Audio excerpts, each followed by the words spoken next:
அன்பான தேவஜனமே, இந்த நாளிலும் கூட இயேசுவின் இனிதான நாமத்தில் உங்களோடு கூட இந்த காலை கதை நிகழ்ச்சி வாயிலாக இயேசுவின் நாமத்தை குறித்து உங்களோடு செய்திகளை பகிர்ந்து கொள்வதில் மிகுந்த மகிழ்ச்சி அடைகின்றேன். இந்த நாளிலும் தேவன் உங்களுக்கு கொடுக்கிற வாக்கு தத்தத்தின் செய்தி எங்கிருந்து அப்படின்னு பார்த்தீங்கன்னு சொன்னா, ரோமர் 10:11 அவரை விசுவாசிக்கிறவன் எவனோ அவன் வெட்கப்படுவது இல்லை என்று வேதம் சொல்லுகிறது அப்படின்னு சொல்லப்படுகிறது. அவரை விசுவாசிச்சோம் அப்படின்னு சொன்னா ஆண்டவர் நம்ம எங்கேயுமே என்ன செய்ய மாட்டாராம், வெட்கப்பட விட மாட்டாங்க அப்படின்னு சொல்லி. அமெரிக்க ஜனாதிபதியாக இருந்த பெஞ்சமின் பிராங்க்லின் சிறுவனாக இருந்த பொழுது அவங்க அப்பா எப்பவுமே ஒரு வசனத்தை சொல்லுவாராம். நீதிமொழிகள் 22:29 என்ன வசனம் அப்படின்னு சொன்னா, தன் வேலையில் ஜாக்கிரதையா இருக்கிறவனை நீ கண்டால் அவன் நீசருக்கு முன்பாக நிற்காமல் ராஜாக்களுக்கு முன்பாக நிற்பான் அப்படின்ட்டு சொல்லப்படுகிறது. அடிக்கடிக்கு அந்த வசனத்தை கேட்டதுனால அது ஒரு மனசுல ரொம்ப பதிஞ்சுச்சு. அப்போ நம்ம கர்த்தரை நம்ம விசுவாசிச்சோம் அப்படின்னு சொன்னா நம்ம என்ன செய்யலாம், ராஜாக்களுக்கு முன்பாக இருக்கலாம் அப்படின்னு சொல்லி அவர் மனசுல அது ஒரு ஆசையா இருந்துச்சா. அது அவர் வாழ்க்கையில நடந்ததாக அவருடைய சுய சரிதத்தை எழுதும் பொழுது எழுதுறாரு. ஏன்னு சொன்னா, அவர் டென்மார்க் ராஜாவோட கூட இருந்து என்ன செஞ்சாராம், விருந்து உண்டதாக எழுதியிருக்கிறார். அவர் ஏற்கனவே ஒரு அரசவையில் இருக்கிறாரு. அதனால என்ன செய்வாங்க, கண்டிப்பா இன்னொரு அரசர் அவர்களை கூப்பிட்டு விருந்து, இதெல்லாம் சகஜமா நடக்கிறது தான். ஆனாலும் கூட அவர் என்ன செஞ்சனா, ஆண்டவரை விசுவாசித்தார் அப்படின்னு சொல்லி எழுதப்பட்டிருக்கு.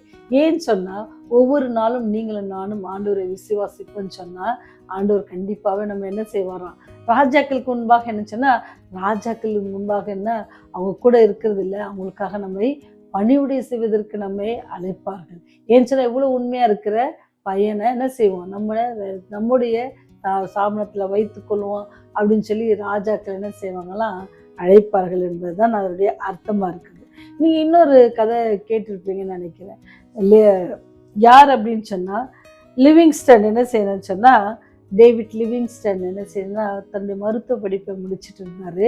அவருடைய மருத்துவ படிப்பை முடிச்சுட்டு என்ன செய்யறாருன்னு சொன்னா, அவர் ஆப்பிரிக்கா தேசத்துக்கு போய் ஆணுடைய ஊழியத்தை செய்யணும், அங்க அந்த மக்களுக்கு தேவனுடைய அன்பை சொல்லணும்னு சொல்லும்போது அவருடைய நண்பர் சொல்லுவாராம், என்ன டேவிட் நீ இவ்வளவு முட்டாளா இருக்கிற, நல்லா இங்க என்ன செய்யலாம், நீ லண்டன்ல இருந்து என்ன செய்ய, ப்ராக்டிஸ் பண்ணி வாழ்க்கையை என்ஜாய் பண்ணு, நல்ல வருமானம் வரும் அப்படிலாம் அவங்களுக்கு சொல்லும் பொழுது அவர் சொன்னார், இல்லை நான் என்ன செய்ய போறேன், ஆப்பிரிக்கா தேசத்துக்கு போக போறேன். எத்தனை வருஷம் அப்படின்னு பார்த்தீங்கன்னா 43 வருஷம் அவர் என்ன செஞ்சார் அப்படின்னு சொன்னா, அங்கே அவர் ஆண்டவருக்காக ஊழியம் செய்து அநேகர் என்ன செஞ்சாரு, ஆண்டவருடைய பாதைக்கு வழிநடத்தினார். அப்போ அவருக்கு அது மரணம் வந்த பொழுது அந்த என்ன செஞ்சாங்கன்னு சொன்னா, அவருடைய இருதயத்தை என்ன செஞ்சாங்களா, ஆப்பிரிக்காவில் பதிச்சாங்க. ஏன்னா இந்த இருதயம் எந்த ஊருக்கு சொந்தம்னா எங்க ஊருக்கு தான் சொந்தம்னு சொல்லி அவருடைய இருதயத்தை அங்கே பதிச்சுட்டு அவருடைய உடலை என்ன செஞ்சாங்கன்னா அவங்க நாட்டுக்கு அனுப்பிச்சாங்களாம். அவங்க நாட்டுக்கு அனுப்பும்போது அவருடைய கல்லறை எங்கேன்னு சொன்னா, ராஜாக்கள் இருக்கிற இடத்துல அவருக்கு கொடுத்தாங்களாம், ஹானர் பண்ணாங்களாம். அப்போ அவங்க நண்பர் என்ன செஞ்சாரா, அந்த இதுக்கு வந்த போது, ஃபியூனரல் சர்வீஸ்க்கு வந்த பொழுது கதறி அழுதாராம். அவர் சொன்னார், டேவிட் நான் அன்னைக்கு உன்னை என்ன செஞ்சேன், முட்டாள்னு சொன்னேன், ஆனால் கண்டிப்பாக நீ முட்டாள் இல்லை, நீ யாரு, நீ ராஜாக்கள் கிட்ட தான் உன்னை என்ன செஞ்சுருக்காங்க, அடக்கம் பண்ணியிருக்கிறாங்க அப்படின்னு சொல்லி அந்த நண்பர் கதறி அழுதார் அப்படின்னு சொல்லி ஒரு கதையை வாசித்தார். ராஜாக்களுக்குரிய மேன்மை நமக்கு ஆண்டவர் தர காத்திருக்கார். யாருக்குன்னு சொன்னால், அவரை விசுவாசிக்கிறவர்களுக்கு ராஜாக்களுக்குரிய மேன்மை தருவார். வெட்கப்பட்டு போக மாட்டீங்க. அநேகர் நம்ம பார்த்து ஏளனமாக பேசினாலும் கூட கடவுள் நம்ம என்ன செய்ய மாட்டாரா, கைவிட மாட்டார். அப்பேற்பட்ட வல்லமையுள்ள தேவன் என்ன செய்யறன்னு சொன்னா, இன்றும் உயிரோடு இருக்கிறார். இன்றும் அவர் நம்மை பார்த்து கொண்டிருக்கிறார். நம்முடைய விசுவாசம் எப்படிப்பட்டதா இருக்கிறது, அந்த பெரும்பாடுள்ள ஸ்திரியை போல இருக்கிறதா அந்த விசுவாசம். அவருடைய வஸ்திரத்தின் ஓரத்தை தொட்டாகிலும் எனக்கு சுகம் கிடைக்கும் சொல்லி தொட்டாங்கல்ல, அந்த விசுவாசம் நம்ம கிட்ட இருக்கிறதா, இல்லாட்டி ஆண்டவர் எப்படிப்பட்டவரோ என்று பார்க்கணும்னு சொல்லி விசுவாசத்தோட தன்னுடைய உடம்புல என்னது மரத்துக்கு ஏறுகிறதான ஹைட்டு கூட இல்லை, ஆனாலும் முயற்சி செய்து விசுவாசத்தோட பார்த்து ரட்சிப்பை பெற்ற சகோதரி போல இருக்கிறதா யோசித்து பாருங்க. இந்த உலகத்துல நம்ம எப்படி இருக்கிறோம், நம்ம தேவனுக்கு முன்பாக எப்படி நிற்க போகிறோன்றதை நீங்க யோசித்து பாருங்க. ஆண்டவர் சொல்றாரு, என்னை விசுவாசிக்கிறவனுக்கு என்னது, ஒரு நாள் அவங்க என்ன செய்ய மாட்டாங்க, வெட்கப்பட்டு போக மாட்டாங்க. அவங்க எப்படி இருப்பாங்களா? நீசர்களுக்கு முன்பாக இல்ல, ராஜாக்களுக்கு முன்பாக ஆண்டவர் உயர்த்தார். ஒருவேளை எல்லாரும் நம்மை புறக்கணித்தாலும் கூட நாம் என்ன செய்ய தேவையில்ல, வருத்தப்பட தேவையில்ல, கலங்க தேவையில்ல. ஏன்னு சொன்னா ஆண்டவர் நம்மோட கூட இருக்கார். அவரை விசுவாசிப்போம். அவர் நம்மை வெட்கப்படாதவர்களாக, நம்மை யார் முன்பு நம்ம அசிங்கப்படாதபடிக்கு அவர் நம்மை உயர்த்த வல்லவராக இருக்கார்.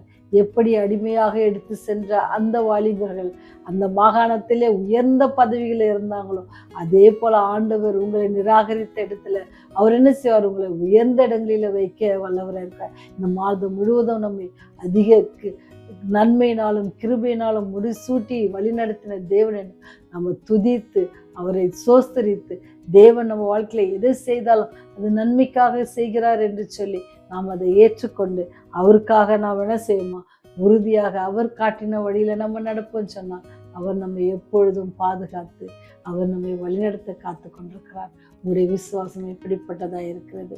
மனதில் நாமளே தான் தீர்மானிக்கணும் அப்படின்னு சொல்லி இந்த நாள்ல தேவன் நமக்கு கொடுக்கிற வாக்குத்தத்தமாக இருக்குது. நாம் வெட்கப்பட்டு போகாதபடிக்கு நாம ஆண்டவருக்காக நம்ம என்ன செய்வோம்?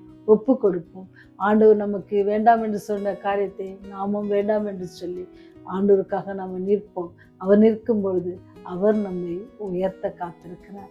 அந்த உயர்வை பெற்றுக்கொள்ள நீங்க ஆயத்தமா இருக்கீங்களா? ஜெபம் செய்வோம். வல்லமை நிறைந்தவரே, கிருபை நிறைந்தவரே, இரக்கம் நிறைந்த தகப்பனே, ஒவ்வொரு நாளும் எங்களை பாதுகாக்கிறவரே, ஒவ்வொரு நாளும் எங்களை பராமரிக்கிறவரே, ஒரு தகப்பன் தன் பிள்ளைக்கு செய்கிறது போல நீர் எங்களுக்கு செய்து வருகிறே, அதற்காகவுமே நன்றியோடு துதிக்கிறோம். மாதம் முழுவதும் எப்படி கடந்து சென்றது என்று நாங்கள் அறியோம் ஆண்டவரே. உம்முடைய வலது கரம் எங்களை தாங்கி எங்களை வழிநடத்தினது சாமி. அநேக வேளைகளிலே, சோர்ந்த வேளைகளிலே, வியாதிப்பட்ட நேரங்களிலே உடைய கரம் எங்களை தாங்கினது. உங்க சுகமளிக்கிற கரம் எங்களை தொட்டு சுகம் தந்ததுக்காக நன்றி செலுத்துகிறோம் ஆண்டவரே. ஒவ்வொரு நாளும் எங்களுக்கு உண்ண உணவும் உடுக்க உடையும் குறையில்லாம கொடுத்தீங்களே, அதற்காக நன்றி செலுத்துகிறோம் தகப்பனே. அது மாத்திர போக்கிலும் வரத்திலும் நாச மோசங்களுக்கு விபத்துக்களுக்கு எங்களை விலக்கி காத்தீரே, அதற்காக நன்றி செலுத்துகிறோம். எல்லாவற்றையும் உடைய கரத்துல ஒப்பு கொடுக்கிறோம். நாங்கள் எங்களை அர்ப்பணிக்கிறோம் தகப்பனே. எங்களை ஏற்றுக்கொள்ளுங்க ராஜா, எங்களை பரிசுத்தப்படுத்துங்க. உங்களுடைய அன்பில் நிலைத்திருக்க கிருபை செய்யுங்க. உங்களுடைய விசுவாசத்துல எல்லா சூழ்நிலையும் விசுவாசிக்கிற பிள்ளைகளாக இருக்க நீங்களை கற்றுக் கொடுங்க தகப்பனே. அதை நாங்கள் உறுதியாய் பற்றிக்கொள்ள எங்களுக்கு பலத்தை தாங்க, ஞானத்தை தாங்க ஆண்டவரே. தொடர்ந்து நாங்கள் உம்மோடு கூட எங்களுடைய ஆவிக்குரிய வாழ்க்கையில இன்னும் அதிகமாய் உம்மோடு கூட நெருங்கி ஜீவிக்கிற அனுபவத்தை தர வேண்டுமாய் கெஞ்சுகிறோம். பாதுகாத்து கொள்ளுங்க, வழி நடத்துங்க. இயேசுவின் வழியாய் ஜெபிக்கிறோம் ஜீவனுள்ள நல்ல தகப்பனே. ஆமென், ஆமென்.